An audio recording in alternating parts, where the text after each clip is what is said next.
Hi everyone, I hope you're all doing great. This is Zanib Kamran and I am the growth lead at DreamBridge. And today with me is Sameen Hanan. Sameen had an impressive profile. She went to Virginia Tech on a full ride scholarship. And she applied to that optional. So we asked her, how was that? What were the things that she did in her high school that led to getting into Virginia Tech on a full ride. After that, she did around 10 internships at during her undergrad. So we'd also ask her that, and now she's working at PwC as a cybersecurity consultant. But before that, I just share a few links with you guys. Um, so it's basically for the newsletter and the YouTube channel. I shared that in a bit, but let's just begin with Sameen. So Sameen, how have you been doing? How are you? Hi, well, first of all, thank you so much for having me today. I'm so excited to talk to you guys. I've Great. been good. I feel like post-grad has been a huge transition, but I recently just started my job in August and it's been really picking up the past months. I've just been really busy with that. The transition from college to like 9 to 5 life has been really different, but I'm really grateful. That's great. Sameen, tell me a little bit about, what cybersecurity consultants do. Since many of our audience, they might not know, they might know what consultants do in general, but what kind of projects do you get in cybersecurity consulting? Yeah. So let me start first off explaining what consulting. A lot of people get confused like what consulting is. So basically, it's like when these companies come to us as a firm asking them to advise them on a certain project, and it can be about anything. The specific practice that I'm in is cybersecurity and more third-party risk related. So an example that I can give you is like if a tech company comes to us and we have to do a current state risk overview. So kind of like working with the third-party vendors, how they calculate risk, how they do risk assessments. And that's just one part. Every project can be very different. So I just finished my first project and now I'm doing a second project, which is a bit more technical. And that's the thing with consulting. And that's also why I chose consulting because every project can be very, very different. You can do basic overview, soft skills on business and cyber, or you can do a lot of technical work. People say 1 year in consulting is like 3 years working in an industry company, and you do get to learn a lot. So even though I'm like assigned to the cybersecurity practice, you have a lot of freedom to choose what type of projects you want and make that clear. And a lot of the consulting industry and companies are really keen to making their employees get the work that they want. So if you want to get skilled in cloud or AI, they really encourage you to even invest in yourself to get these memberships and certifications to start learning these things. So right now, I graduated with a cybersecurity management degree from Virginia Tech. So I kind of done a blend of like business and cyber, and that's where I fit in consulting. But in the future, I want to go into more technical as well. So slowly and slowly, when you're in this career, you're really able to kind of network and learn these skills on the job as well. Like I start a new project on Monday, and it's very unfamiliar topic to me, but the team has been really supportive and they're really aware that as a first year associate, you're not an expert in cyber or like in the industry, just a new employee in the 9 to 5, right? But that's what I like about consulting, why I was recommended to everyone, because compared to another job, like I did internships in so many other companies where like you kind of do the same work every single day, but in consulting, like one project can be 4 weeks, 8 months, a year or more. I just finished a 4 week project and my new project is 8 to 9 months long, along with a couple hours on a different project. So you're working on a lot of different things, balancing that, and it depends on you could have another senior associate, a manager. So a lot of the responsibilities and day-to-day activities can really, really vary. And when they say consulting is a high-performing environment, they really mean that. And I learned that thing my first project because sometimes you're thrown into it and all of it can be on you if there's not enough hours for the manager and she has other projects, and it's kind of encouraged for you to have those soft skills to be able to use your resources and take initiative and kind of learn whatever you're doing on your own. That's great. I think you explained it really well. So now going a bit back, on your high school days, what were the things that led you to a full ride? Talk a little bit about that, and talk also like share a little bit about, the SOP, since that is something that matters the most when you're applying for undergrad, right?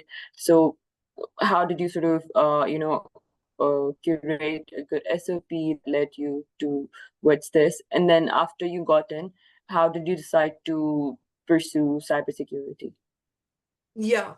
So honestly, I had no idea I was gonna like work in cyber, major in cyber when I was in high school. I just know I wanted to be in the business field. And I think one thing to get into a good college or any college is the prerequisite now is having a good GPA. So obviously in high school, like I did, I think like 12 to 13 AP classes, and I graduated and I came into tech with 21 AP credits. And so I feel like nowadays like having a high GPA is like just a prerequisite. Like you should have that. I graduated at 4.3, and that's just like a baseline everyone should have in high school. And on top of that, a lot of these schools and in their essays they want not just a well-rounded individual, but also a lot of leadership activities. So while I was doing a lot of these advanced classes in high school, I was also investing a lot of time into starting a club that I was interested in, being a part of the boards of other clubs. For example, I was vice president of FBLA, which is Future Business Leaders of America. I started my own humanitarian club in high school that still goes on today. So really taking out initiatives that you can put your name to where you made your impact, even if it's just a small scale at in high school, they still want to see that because in the future, that small impact gets translated to a university environment or corporate environment. So obviously, good grades, having leadership activities, and also something that makes you unique. So I've always been a very business oriented person, and in high school, like to make extra money on the side, I was tutoring, and I kind of turned that tutoring, like I worked for a company, but I kind of during COVID when everything went online, people were really like struggling with their education, so I made my own tutoring and career coaching company, and that really helped me show like she has entrepreneurship skills on my college applications. And alongside that, I will say I got my first internship when I was in 12th grade. I was part-time at that time because I had all my credits done for college and I had a lot of extra free time. So I remember like I just posted a story on my Instagram. I was like, does anyone know how a high school student can get an internship? And then someone recommended to me this program called Genesis Works. And in this program, during your junior year of high school summer, they train you on like IT and workplace traditional skills. Like I had no idea I wanted to be in IT, but the whole point of the program was just like start like coaching these high school kids to thrive in a corporate environment early on.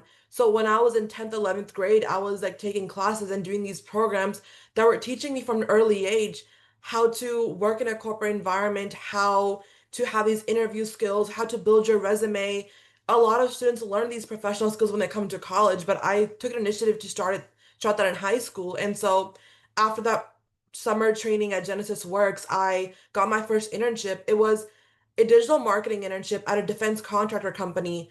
And right at that point, like I had more marketing skills. And I tell everyone this, whatever career you want to go into, if it's hard to break into it, do what you can now just to get some professional experience because you can always translate it. So my first internship was in digital marketing. And then when I came into college, I did a few other marketing and then I went to business development and then I slowly broke into cyber. So my first internship was in cyber. It wasn't a huge company.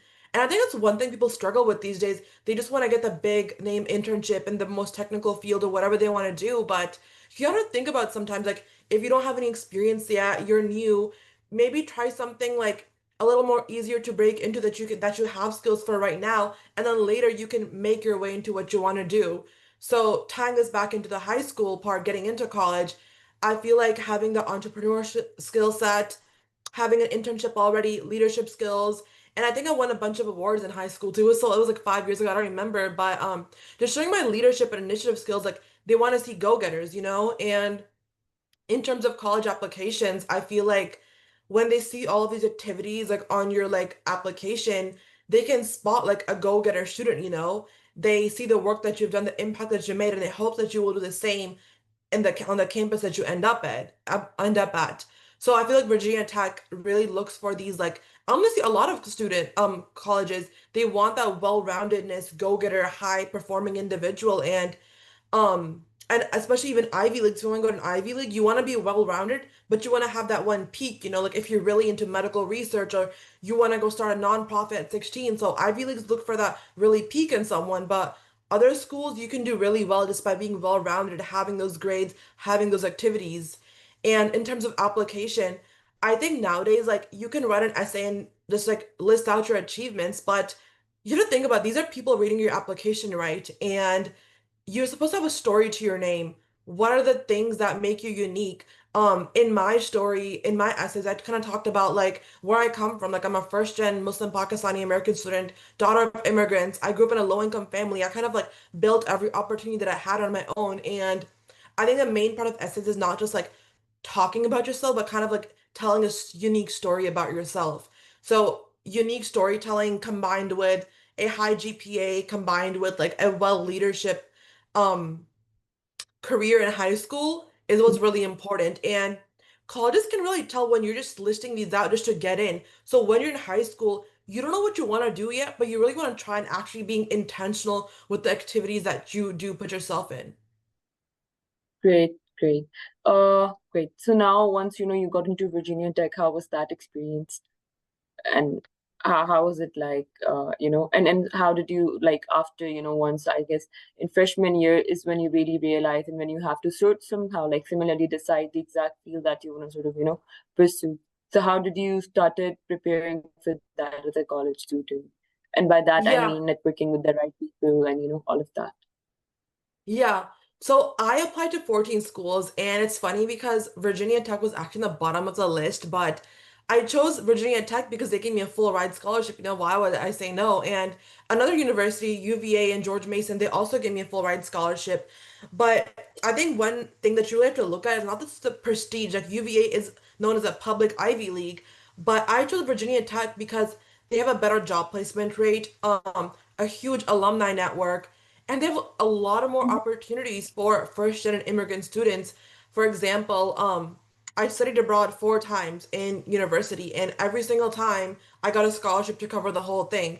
If I had gone to George Mason or UVA, a lot of these schools don't have those scholarships and programs in place to help students like us thrive. So I was very intentional with choosing Virginia Tech, and when I first got it, I wasn't the most happy because like it's in Blacksburg, it's the middle of nowhere, but it truly did change my life. And even though like I was in like Southern Virginia, I got to see the whole world through all the opportunities I got, and even my internships. Like every summer, I had an internship that was in a different city, and it paid for my rent. So I was able to see so much of the world in just 4 years. Even though like I went to like Virginia Tech is a big state school, but the location wise, it's very remote. So and then in terms of how my experience was freshman year, honestly, freshman year, I had so much free time. And that's because during high school, I got a lot of my credits in. And in high school, my routine was very much like so much homework, sleeping at 12 a.m., waking at 5 a.m. because my high school was really far away. But all the work that I put in high school gave me like a slightly bit easier life in college freshman year because, those intro business classes, they're not that intensive. And I had a lot of those credits already coming in. So I had a lot of free time, and that free time I used towards, I wanted to get a job, I wanted to make money, but I didn't want to go work a meaningless job. So I started applying to internships. So freshman year of college, I had 3 remote internships, and I was working a part-time job at my college as well. And that's how like used most of my free time. I joined university clubs that were interested in me, started applying for internships, and having that one internship from 12th grade really gave me leverage into succeeding at getting internships in college freshman year. And not even just that, but having that core soft skill of being able to have a good interview and also just having a good resume. For example, like I remember my freshman year, I had an internship with United Way. They're a huge nonprofit. I was doing digital marketing for them, and they gave me the role over a grad student just because they liked my personality and how I showed up in the interview. And I remember I learned how to interview in 10th grade because I took a personal finance class, and the teacher really made sure to taught us all life skills, and he like gave us a 36 most common interview questions you can ever get, and any question is going to be a spin out from those. And in 10th grade, every single day, we should do mock interviews, come up with a star response for each question. So I kind of solidified my interview skills like 3, 4 years ago before I even came into college. And that really helped me because you can pay someone to your resume, right? But once you actually have the interview, it's kind of on you to sell yourself. And that's like the most essential part for someone to like you. Or you might not have the skills, but they like you over someone who has more experience because you're an easier person to work with or talk to. So having those interview skills helped me get those internships early on, and from there, like it just got easier and easier. Once you're in and have one role and you develop those skills, it gets a little bit easier. But a lot of my first year at Virginia Tech was honestly, it was a much more easier life than me for high school because high school I was very burnt out. And then in college, I was those hours I put in allowed me to now focus more on my career over my grades, you know? I feel like everyone in college goes to get a job, but then they forget about that and focus on getting the highest GPA. Like I graduated 3.5. It's not bad, but it's not the highest, but I was still in the honors college, you know? But I really focused on my career and my internships over just like, my grades because that's what's going to make sure that you end up with a job after college. And now the unemployment is so bad in the market. The easiest way to get a job is to have those 4 years in college to do as much networking and internships as you can to make sure that you have an offer lined up before you graduate.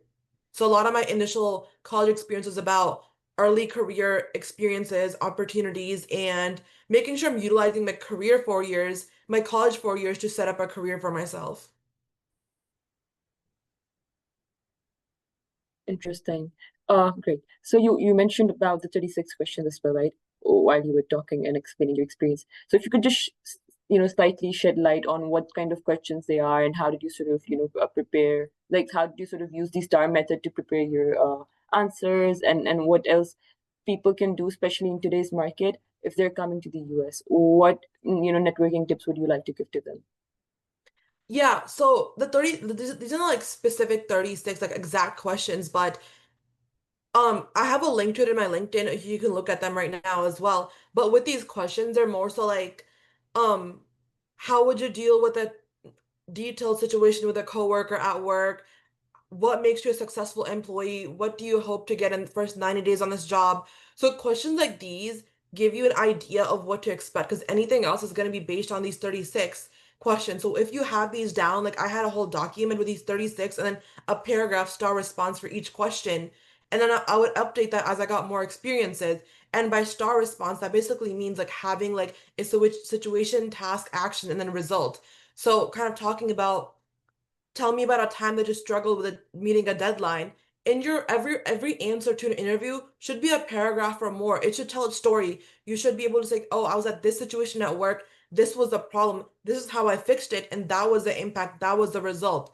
So every time you're in an interview, you should have like a very well thought out response that goes through a whole story to show the problem, how you fixed it, and what so what? What was the impact? Did it save time for the company? Did it help things make things more efficient? And having that framework, you're able to sell yourself. You have specific situations where you can tell how you are an asset to the team, you know? So if you kind of work on these 36 questions, think about what experience you have right now and make up a story, write a story for each of these following the star response. It's a really basic framework. You can search it up on Google, but the point is to have like a story for each answer that kind of ties back to how you can be an asset to this company that you're interviewing for. Right. Great. Now let's talk a little bit about someone who wants to become a cybersecurity consultant, right? What kind of skills should they be focusing at? And then, are there any So specific skills, since there are for like finance role or other?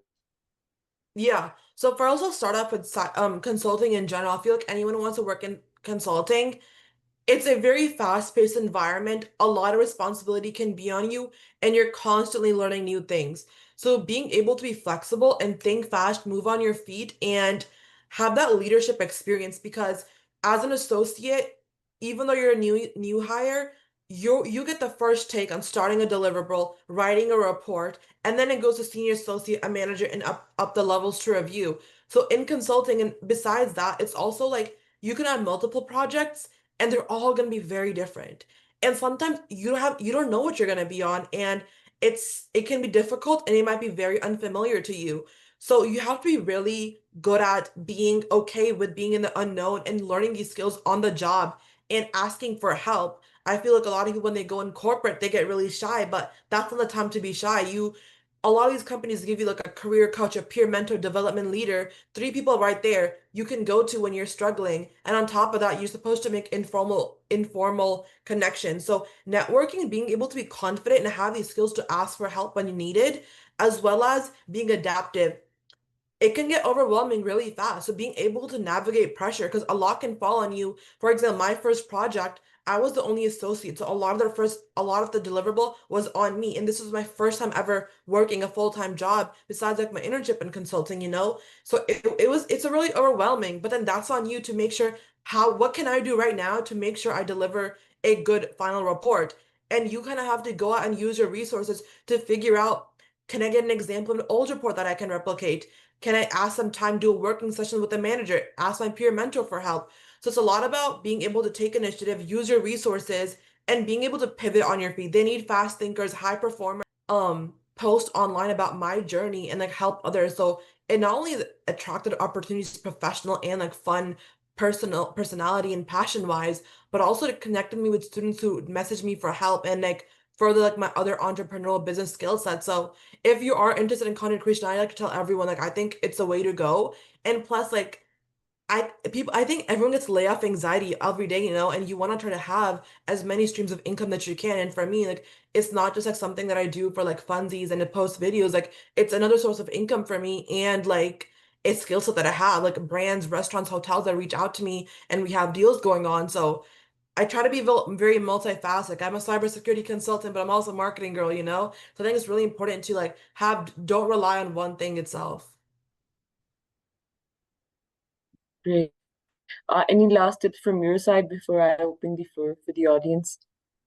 I would just say I feel like if you're struggling to get experience, land roles, the biggest skill set that got me to where I am with my like internship, full rides, consulting was just asking, like take initiative. As a newbie, as a beginner, you should be able to put your ego down and ask anyone for help and ask questions to get in the right room. So don't be afraid. I remember when I first got to college, I was like literally looking at every website page, opportunity, club, organization, trying to milk every opportunity that you can. You're at this university, you're at this organization, you want to see what benefits you can get. Talk to all your professors, talk to the career centers, go everywhere you can. You never know what one conversation with someone can get you. Like I got my first internship from an Instagram story that I posted, you know? So you never know what any micro interaction with someone can get you. So don't be afraid to like ask for help, take initiative. That you need to like, you know, closed mouths don't get fed. You need to go out and vent for like scout for yourself. Now I've reached the point where recruiters talk to me and ask me for like roles, but it wasn't always like that. You kind of have to hustle in the beginning and get your name out there, and that's why like having an online personal brand does help. Again, it really varies from company to company, but general ballpark, like if you're coming from college, like it's close to six figures or more to six figures, yeah. Mm, interesting. And again, are there any exit roles for cybersecurity specifically, since there are, for strategy consulting or like let's say for finance roles or for some other roles? Yeah, for Yeah, this I mean, particular. yeah, Mhm. with the consulting, I feel like even though I'm in cybersecurity, I'm doing so much other types of works as well. So the exit opportunities in consulting is amazing because you've already worked with so many clients. Maybe they'll go back and hire you, you know. You never know when you might go get a full-time job at a client's office, but in term because every project has different skill sets. So you might become very skilled in so many little things that you can work at in the industry now. But for cybersecurity in general, like I could like you can always exit and do like more business strategy work and not just I mean that's what I'm probably gonna do. Well, I don't know. I just started, you know, I don't know what I'm gonna do. But definitely so many exit opportunities, especially if you are in consulting, you're learning so much. Like I'm literally on calls with the CISO, the C executive of all these companies giving them recommendations. So the front-facing networking you get with these clients is really like beneficial for you in the long term as well once you're looking for a job. Interesting. And just like quickly, if you could sort of summarize on the new, as in skills or tools that one should be really good at, so that they can perform really well as a consultant. There isn't any specific tools as a cybersecurity consultant that you should be good at because again, every project is different and it depends on what the client is using. Every client can be using a different framework, a different tool, a different software. So there isn't like one tool that I can tell you to go do, but having a general understanding of what the industry is like, an overview, you don't need to be skilled in everything, but knowing what's out there in the field that you're going into and being very well informed with the current day market is really beneficial. Just being like, aware if you're in the industry that you're in. because again, every project is different. If you don't know anything, that's totally fine. You'll learn on the job. You have to learn on the job, you know? Some of my cyber like specific classes in my higher levels help me with my project, and some of them don't at all. You learn a lot more than you do in college on the job. I see a question in the comments. Any specific advice for students applying to Virginia Okay. Tech regarding SOP or personal statement? So I will say Virginia Tech, like our like motto is like Prism, which means to serve others. So just keep that in mind when you're working a personal statement essay. Oh, the community in Virginia Tech is very people related, volunteering, giving back. So when you're making your resume and your your essays and personal statement, make sure that you keep that in mind. They want to see people who are like giving, helpful, um yeah, whatever school you're applying to, like Virginia Tech, go to their about section, what their school, what they represent, what are their values, and try to see how your values as a human would fit into that school's values. So that's what I would say about that. And is there any tips into picking a college for junior transfer from community college? So for any college, these are the things I would look into. What college is giving you the most, has the highest job placement rate? Which are, if you're interested in study abroad or student organizations, which college has the most opportunities already in place, scholarships. So look at the benefits they have, what programs do they already have at the college. And if you're debating between schools, I would talk to current students at those schools, talk to them about your goals, and they might give you better insight to see what college matters more. But yeah, don't just look at the prestige, look at like actual like the job placement rate and the opportunities that they give you. Interesting. Interesting. Great. So now, let's say if someone wants to reach out to you after, this webinar, what's the best way for them to do it? You can message me on LinkedIn. You can search up my name, but I'll put the link in the chat as well. Postgrad, what steps are you taking to keep growing Right. professionally? So my job right now, you have one thing like you're supposed to do projects, right? But then you're also expected to reinvest. And when it's time for your promotion, they look at these two things. Did you get projects? Did you do well on them? But also reinvest. Reinvest is kind of like making sure you're volunteering back and spending time to get as a better professional. So for me right now, I'm right now, every person who just onboarded as a new associate has to get their AWS Cloud Predictioner. So right now, I've been studying for that alongside my projects, and that's the one certification that I'm doing. And I feel like right now, just in my roles, like my projects, they're very intensive and new information for me. So I'm learning a lot. And when you're on these projects, you kind of want to start making like a notes or document where you kind of like write down the information that you're learning and having like networking chats. I've have a lot of like calls every week with like managers and directors at my firm just to learn from them and ask them for advice. So talking to people is a really good way to figure out what you want to learn because I still not sure exactly what I want to like be niche in cybersecurity. So right now I'm doing my AWS cloud practitioner and maximizing my time with the people at my company to ask them for help and advice that they would have. Tips on getting scholarship for those who didn't get full ride. So every university has a scholarship portal, and once you go on that, you should probably see like a list of scholarships that apply to the business school, engineering school, whatever school you're in. And but I will say a lot of these schools, they're not very open about the deadlines. So be really on top of it. Like every week, check when new app scholarships are opening and also just email the financial aid office. Like when I needed more money or for studying abroad or something, I would just ask for it. You never know. They have so much money in scholarships that just go unused because no one knows about them, no one applies. So be very close to your financial aid officer, tell them exactly what your situation is, and they'll try their best to help you. And be aware that a lot of these scholarship deadlines can be very early or like they're very sneaky with them. So take initiative to make sure that you're like looking for them and be like constant communication with whoever posts them at the community. If you were back in high school, would you attend an Ivy League or out of state school? I would go wherever school that gave me the most money. I feel like nowadays, like Ivy League is a really good name to have, but I don't want to be in debt. I don't want to be in debt. And if you know how to network, have a good resume, or the a skill set to build a good resume, interview skills, you can get a really good job without going to an Ivy League. You know, like it's the age of social media networking. You can message someone on LinkedIn and make a connection. So I wanted to go to out of state. I wanted to go to California, but they didn't give me a lot of money and I don't want to graduate with debt. But let me put the Interesting. chat for my LinkedIn in the bio as well. I mean the Sure, chat. sure. But yeah, I'm Yeah. like the next couple of months I'm doing like free career one-on-ones and resume reviews. So hit me up on LinkedIn and I'm happy to help anyone. That's interesting. Thank you so much, Sameen, for having here and like sort of for giving your time. It's pretty early, for you there, and you've been really busy. You were traveling as well, so thank you for that, and thank you to everybody else too for joining.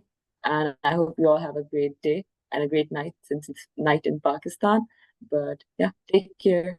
Bye. Thank you so much for having me and feel free to reach out to me on LinkedIn if you guys have any advice. I'm happy to help anyone.